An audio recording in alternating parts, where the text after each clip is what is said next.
Hey, it's Jessica DeMassa with WTF Health. What's the future of health? I'm talking to the who's who of health tech and healthcare innovation. And today we are going to talk about the difference between biotechs and biopharmas and how they are shaping the future of pharma and innovation and breakthrough discoveries at Pfizer. And so here to tell us all about this is Kathy Fernando. She's Senior Vice President of Business Innovation at Pfizer. So Kathy, it's great to have you here.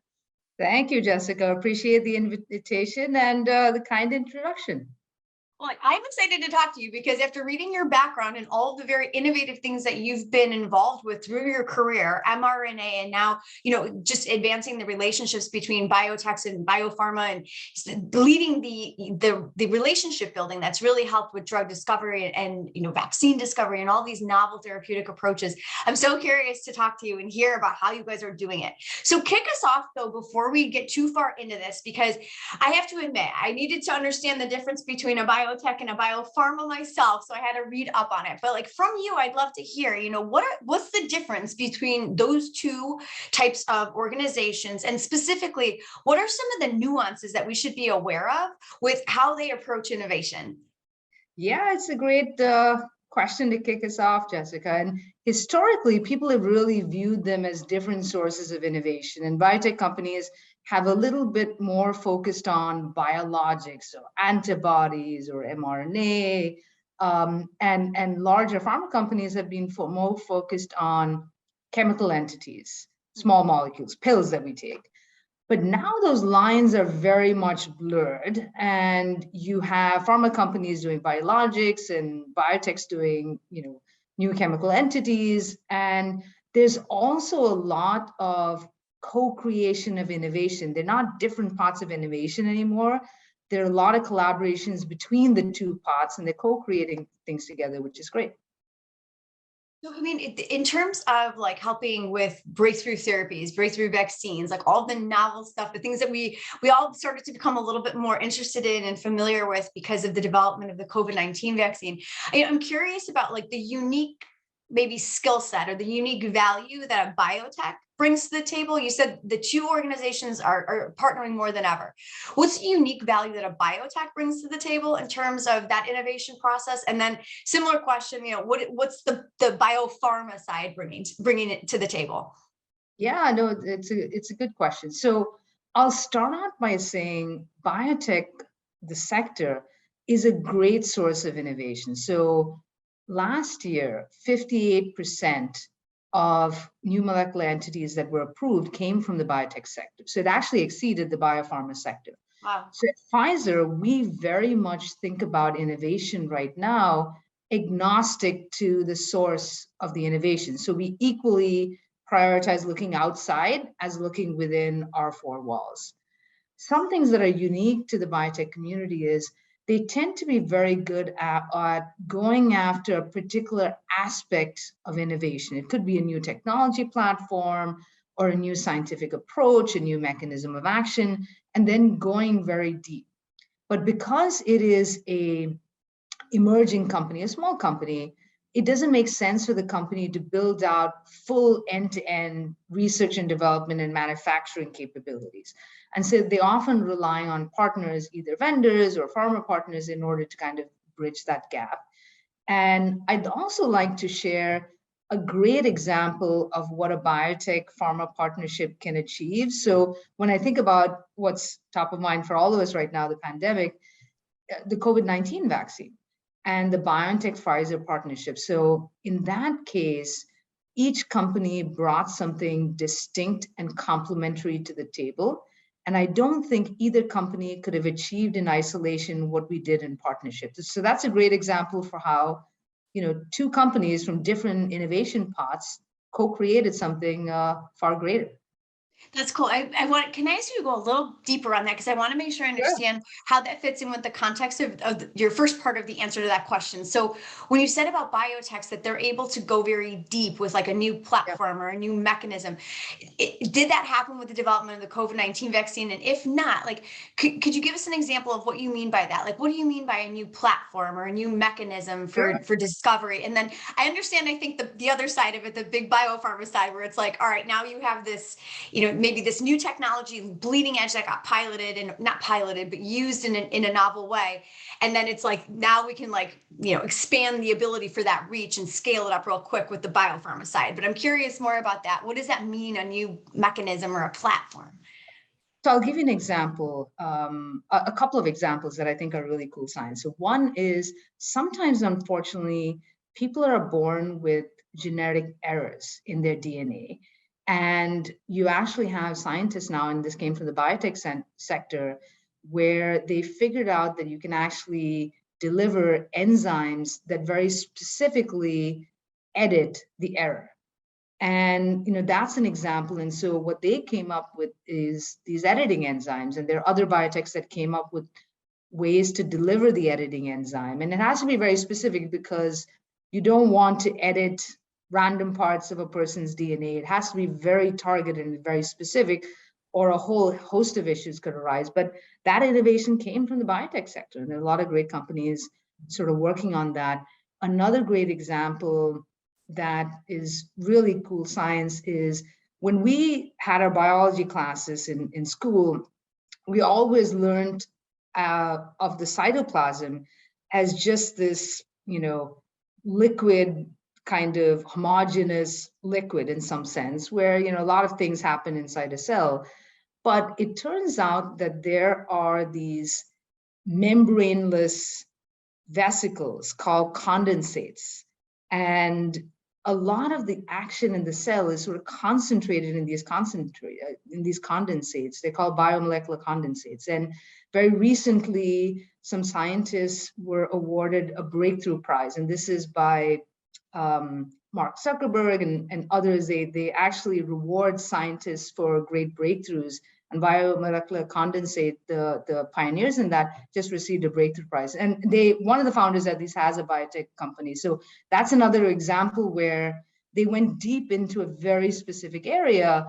And now they're thinking about how do you sort of apply the learnings from these condensates to help patients who have a variety of diseases. I love that. I love the explanation of this. I mean, that is so revolutionary and groundbreaking. And I love how even before you're like, this is just really cool science. And it's like, I love that you're geeking out on this too, because I am as well. Okay, so with that, like, I want to understand the partnership side of this, because I know that that's a key aspect of of your role at Pfizer, especially now. Is it when you say, even when we were talking about the COVID-19 vaccine, it's like there was the opportunity to do something that was greater by working together. I mean, say a little bit more about that. It's like, help us really understand. I mean, like, you give this great example of this breakthrough technology here. It's like, why? I'm sure my viewers are probably thinking, well, Pfizer is a gigantic, global biopharma company. I mean, like, why can't they do that type of innovation, internally in-house themselves? Why partner outside? I mean, can you speak maybe a little bit to that? It's like, what kind of special magic is unlocked in the partnering up of, a company like Pfizer with a biotech, as opposed to just doing all of that type of innovation internally at Pfizer? Yeah, I'll start off by saying we have a lot of fantastic scientists at Pfizer. And just like you and I were geeking out on fun science, we do that all the time. We have days where people just present their science and you can see the passion in their eyes. So there are a lot of great scientists, but innovation just doesn't happen like that. I don't think there's a single sector where you can say innovation is just concentrated in one company. It just doesn't happen like that. And so you really get that step change in innovation when you pull together various pieces of the innovation and you deliver impact on a far greater scale. So if I take mRNA as an example, you need to understand, one, the mRNA technology, but you also need to understand the biology of disease in order to apply that technology. And you have to have the capabilities to make the mRNA at scale at the right quality. And true patient impact comes when all three of those are achieved. And so sometimes a biotech company will have one piece, Pfizer will have another piece, another company may have another piece, but you bring it all together, that's when you get a step change in patient impact. Okay. I want to ask about the mRNA piece of this real quick, because I know that this was a key component of your background, and it's like talking about geeking out on that cool science. Like, okay, before you get too far, I want to make sure everybody kind of understands the role that mRNA plays in terms of the development of drug discovery, and that, like, in COVID, it was actually, like mRNA, I feel like got a big PR boost from the fact that it was used in the development of the COVID-19 vaccine. And now what it sounded like to me, and you correct me if I'm wrong, but it was like, it was a really important use case. It was a really important opportunity for that technology to be used and make an impact at a scale that it had not been, I don't believe, previously. So tell us a little bit about your role in all of that. I mean, first of all, explain the mRNA platform, how it's used, and then, like, what is just so exciting now that we had this opportunity to see what it could do with the development of the COVID-19 vaccine and what that means, like, for the future. So I'm really glad you asked this question. This is my favorite area to talk about. Good. I'm dating myself a little bit, but so when I did my PhD, and this was the early 2000s, I did it on an HIV mRNA candidate. And back in the day, mRNA was not very high on people's priority list when it came to vaccine approaches. And so it's really been amazing to see this modality come over the finish line and declare itself in the middle of a pandemic when people really needed it the most. And a lot of great scientists have been responsible for making that happen. When you think about what mRNA actually is, it is code for protein. And so it offers a great degree of flexibility to enable patient impact. What I mean by that is you can use mRNA to code for a protein to tell your body to mount an immune response against a pathogen, as was done for COVID, or against cancer. And a lot of companies, Biotech actually is sort of a pioneer in the field looking at mRNA for cancer. You can also use that mRNA code to deliver the editing apparatus that we talked about earlier to guide the editing apparatus on what you want editing for against, but also the editing apparatus itself. So you can correct genetic defects using mRNA. So the potential is really vast. And I personally think that in the not so distant future, every human being on this planet would have received mRNA in some shape or form to help their health, either as a vaccine, a therapeutic, or maybe even a cure. What does this look like going ahead? I mean, I'm curious, like, for that platform, like, I mean, you had mentioned that this was something that you studied when you were finishing up your education, and it's like to see it come across the finish line, and it's like, okay, what's the new race then that mRNA technology enters into, and what does that look like? What has you really excited about that?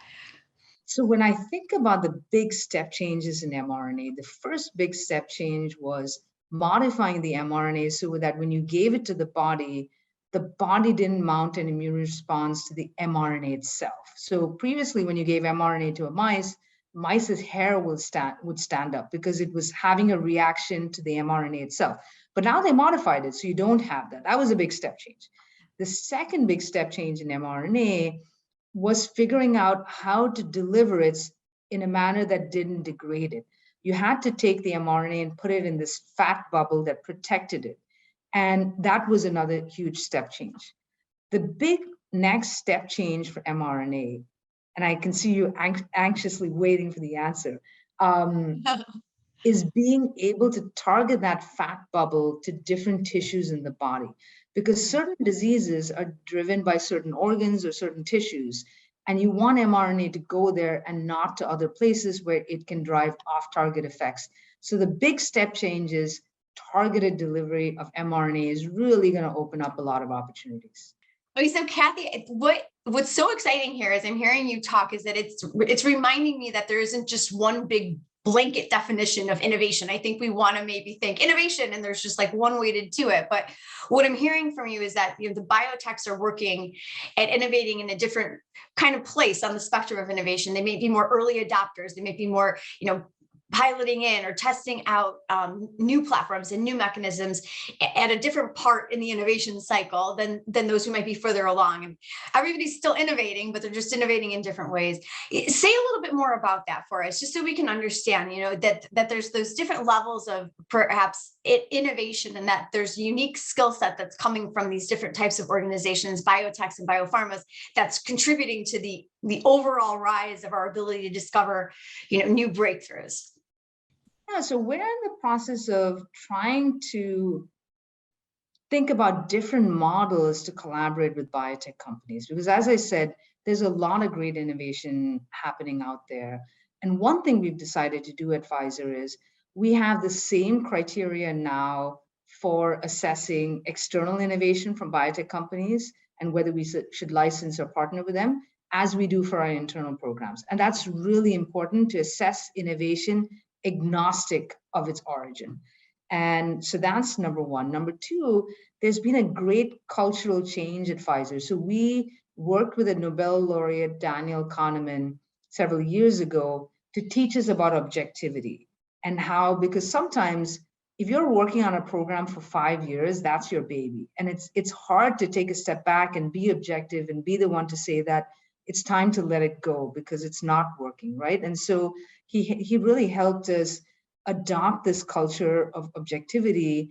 And an extension of that is having people at Pfizer really think not just about our internal programs, but also how do we go out and find the best external programs. And I've seen a great cultural shift even since joining the company in 2014. So those are some ways of how we're thinking about adapting and finding new sources of innovation and bringing it in. We're also thinking about different models. So for example, if the science is very early on, we have a group called Pfizer Ventures, where we invest some equity in the company because we don't know enough to do a traditional licensing deal, which can be rather expensive, but we want to invest a little in the company and have them grow. And then when it matures a little bit more, we think about traditional licensing deals. If there's a portfolio of innovative programs, we think about acquisitions, but we have a range of sort of constructs to get the innovation in, depending on what it's demonstrated to date, how mature it is.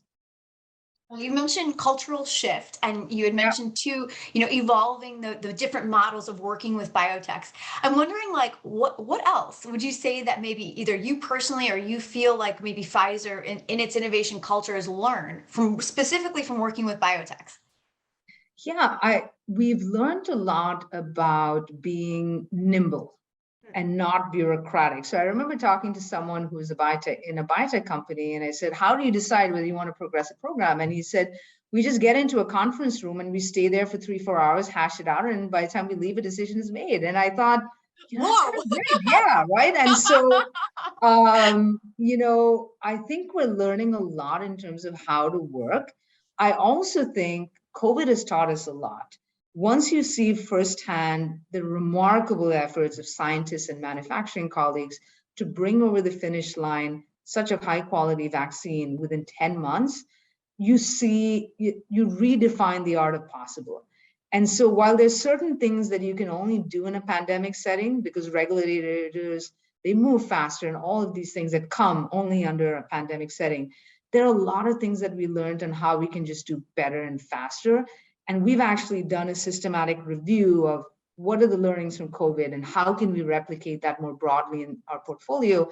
And it involves a lot of the things that biotech companies actually do very well, being nimble, not bureaucratic, not having meetings with 50 people in the room, and not having kind of prep meeting after prep meeting. Let's do it all in parallel. So it's been really good to move to that, because when patients are waiting, you don't want to have all this extra time. You want to move as fast as possible.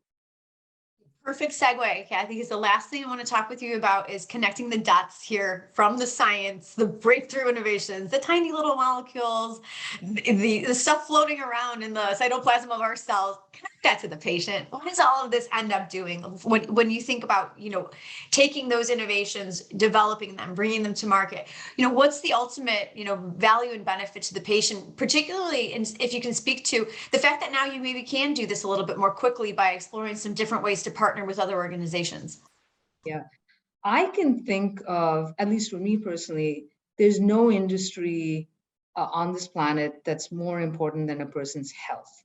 And I think when you consider the biotech sector, but also the pharmaceutical sector, we don't go after innovation for innovation's sake. What I mean by that is, even though you and I had a lot of fun geeking out on science, at the end of the day, if that science does not translate to patient impact, it's sort of meaningless, right? And so it becomes a little bit more of an intellectual, theoretical exercise. And so at companies like Pfizer and other pharmaceutical companies, you're laser focused. If you're laser focused on the patient impact, you can't go wrong. And you always have to think about how do you translate the science into that patient impact. And companies, I think, have been very, very good about doing that. All right, Kathy. Well, thank you so much for joining me here today and for talking to us a little bit about what Pfizer is doing specifically in that partnership with biotech space. And then, I mean, I'm sorry, but I really did very much enjoy geeking out with you about mRNA. I had so much fun, Jessica. Thank you so much. All right, Kate, thank you so much for joining us. Again, everybody, that's Kathy Fernando. She's Senior Vice President of Business Innovation at Pfizer. We had a blast talking to her about partnering up with what it looks like when Big Pharma partners up with biotech companies and how that helps advance innovation all along the spectrum. So thank you again.